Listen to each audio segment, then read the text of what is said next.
নমস্কাৰ, এই মুহূৰ্তত আহি পৰিছে এটা বিগ ব্ৰেকিং নিউজ। নামনি অসমত বান বিভীষিকা, নিশা 3খনকৈ জিলাত হাহাকাৰ পৰিস্থিতি সৃষ্টি হৈছে। খুলি দিয়া হৈছে ভূটানৰ কৰিছো বান্ধৰ পানী।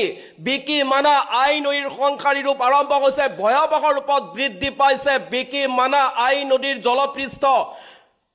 ভূটানৰ পানীয়ে ভয়ংকৰ পৰিস্থিতি সৃষ্টি কৰিছে বিস্তীৰ্ণ এলেকাত। বঙাইগাঁও, বৰপেটা, চিৰাং জিলাত হ'ব পাৰে জলপ্ৰলয়। ভয়াৱহ বানৰ আশংকা কৰা হৈছে বঙাইগাঁও জিলাত। যিকোনো পৰিস্থিতিৰে মোকাবিলা কৰিবলৈ সাজু কৰা হৈছে 120খনকৈ নাও। শিশু আৰু পশুধনক নিৰাপদ স্থানত অৱস্থানৰ নিৰ্দেশ দিছে জিলা প্ৰশাসনে। নদীৰ পাৰলৈ নাযাবলৈ প্ৰশাসনে নিৰ্দেশনা জাৰি কৰিছে। পুনৰবাৰ জনাই গৈছে বিগ ব্ৰেকিং খবৰটো। নামনি অসমত বান বিভীষিকা, নিশা 3খনকৈ জিলাত হাহাকাৰ পৰিস্থিতি সৃষ্টি হৈছে। খুলি দিয়া হৈছে ভূটানৰ কৰিছো বান্ধৰ পানী।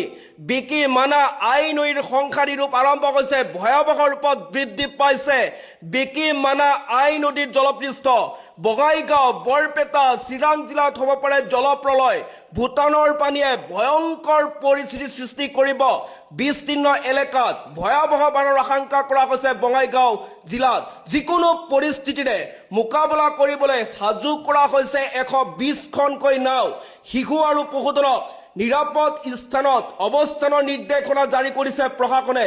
আৰু যিসকল নৈপৰীয়া ৰাইজ আছে তেওঁলোকক নদীৰ পাৰলৈ নাযাবৰ বাবে প্ৰশাসনে নিৰ্দেশনা জাৰি কৰিছে। আমি একচুৱেলি ইনফৰমেশ্যন পাইছিলোঁ ভূটানৰ পৰা। আমাৰ ইনফৰমেশ্যন দিছিলে যে আমাৰ যোনটো কুৰিচুৰ ডেম আছে, হাইড্ৰ' পাৱাৰ ডেম, তাৰ পৰা আমাৰ হেভি ডিছচাৰ্জ হৈছে পানী। চ' পানী এৰি দিয়াৰ ফলত আমাৰ কিছু কিছু অঞ্চলত মানে আমাৰ আশংকা আছিলে যে আমাৰ পানী হ'ব পাৰে বা ইনাণ্ডেশ্যন এটা চিটুৱেশ্যন এটা হ'ব পাৰে বা ফ্লাড লাইক চিটুৱেশ্যন এটা হ'ব পাৰে। সেইকাৰণে আমি এটা এডভাইজৰী আজি আমি জাৰি কৰিছোঁ DDMA বা আমাৰ জিলা প্ৰশাসনৰ ফালৰ পৰা। আমাৰ এডভাইজৰীসমূহ আছিলে যে আমাৰ নিৰ্দেশ নোপোৱালৈকে আমাৰ মানস আৰু আই মানস নদীৰ পাৰত যাতে কোনো নাযায়।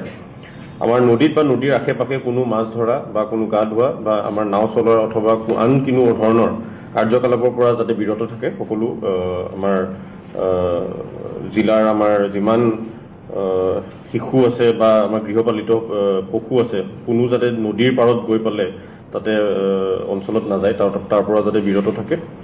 আৰু লগতে পানী ডুব যোৱাৰ ফলত পথ, দলং অথবা নলা পাৰ হ'বলৈ কোনো ধৰণৰ চেষ্টা যাতে নকৰে।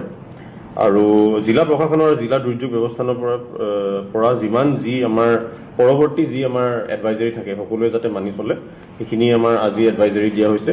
লগতে আমি জনাব বিচাৰিছোঁ যে আমি এনি ফ্লাড লাইক চিটুৱেশ্যন আমি প্ৰিপেয়াৰ্ড আছোঁ, আমি ৰেডি আছোঁ। আমাৰ লগত অলৰেডি ইমাৰ্জেঞ্চি ৰেস্কিউৰ কাৰণে 15খন আমাৰ নাও আছে আমাৰ DDMAৰ লগত আৰু আমাৰ ফায়াৰ এণ্ড ইমাৰ্জেঞ্চি ছাৰ্ভিচ ষ্টেচনৰ লগত। লগতে 87খন আমি বোটছ আমি আইডেণ্টিফাই কৰি দিছোঁ, যিখিনি তাতে আমাৰ প্ৰাইভেট বোটছো আছে। তাৰ আমি গোটেই 87 আমি আইডেণ্টিফাই কৰি দিছোঁ। আমি যেতিয়া দৰকাৰ হয়, whenever need arises, আমি সেইখিনি বোট আমি ৰেস্কিউৰ বাবে ব্যৱহাৰ কৰিব পাৰিম। চ' আমি সকলোকে জনাব বিচাৰিছোঁ আমাৰ যিখিনি এডভাইজৰী আছে সকলোৱে যাতে মানে, আৰু সকলোৱে যাতে মানস আৰু আই মানস নদীৰ পাৰত যাতে গৈ যিকোনো কাৰ্য যাতে তাৰ পৰা বিৰত থাকে। Thank U.